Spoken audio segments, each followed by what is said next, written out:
Vishwavani foundation ಮತ್ತು BJP ಮಹಿಳಾ ಮೋರ್ಚಾ ವತಿಯಿಂದ ವಿಶ್ವ ಮಹಿಳಾ ದಿನಾಚರಣೆ ನಿಮಿತ್ತವಾಗಿ ಉಚಿತ ಆರೋಗ್ಯ ತಪಾಸಣೆ ಹಾಗೂ ಸ್ತ್ರೀ ಸಂಭ್ರಮ ಕಾರ್ಯಕ್ರಮವನ್ನು ಹಮ್ಮಿಕೊಳ್ಳಲಾಗಿದೆ.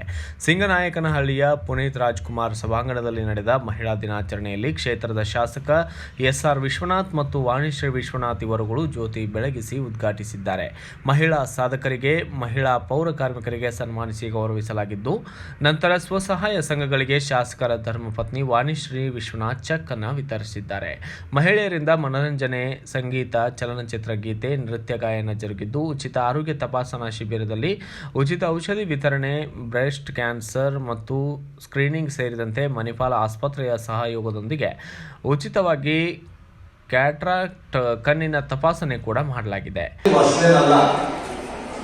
ಮಹಿಳೆಯರಿಗೆ ಗೌರವ ಕೊಡ್ತಕ್ಕಂಥದ್ದು, ಪೂಜ್ಯ ಭಾವನೆಯಿಂದ ನೋಡ್ತಕ್ಕಂಥದ್ದು ನಮ್ಮ ದೇಶವಲ್ಲ.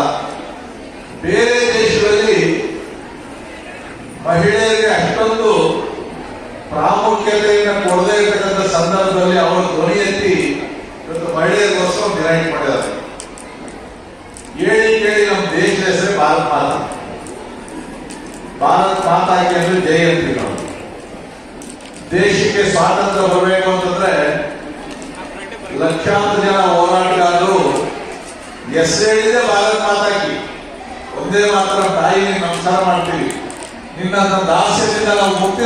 ಈ ಸಂದರ್ಭದಲ್ಲಿ ಯುವ ಮುಖಂಡ ಅಲೋಕ್ ವಿಶ್ವನಾಥ್, ಗ್ರಾಮಾಂತರ ಮಂಡಲ ಅಧ್ಯಕ್ಷ ಎನ್.ಆರ್. ರಾಮಮೂರ್ತಿ, ರೈತ ಸಂಘದ ಕಡತನ ಮೇಲೆ ಸತೀಶ್, ಗ್ರಾಮಾಂತರ ಎಸ್ಸಿ ಘಟಕದ ಅಧ್ಯಕ್ಷ ಬಿ. ಶ್ರೀನಿವಾಸಯ್ಯ ಸೇರಿದಂತೆ ಬಿಜೆಪಿಯ ಮುಖಂಡರು ಹಾಗೂ ವಿಶ್ವವಾಣಿ ಫೌಂಡೇಶನ್ನ ಪದಾಧಿಕಾರಿಗಳು, ಕಾರ್ಯಕರ್ತರು ಹಾಜರಿದ್ದರು. Bureau report, Balaji V, Bharata Vaibhava news, Yelahanka. Thanks for watching. Read, discuss and debate with editor Dr. Yan Prashant Rao. Wanted reporters in print, digital and visual media for Bharat Vaibhav Daily Newspaper, BV News 5 Channel and BV Fast Web News from all the talukas of Karnataka, Goa and Maharashtra. If interested, send your resume to 9019229369.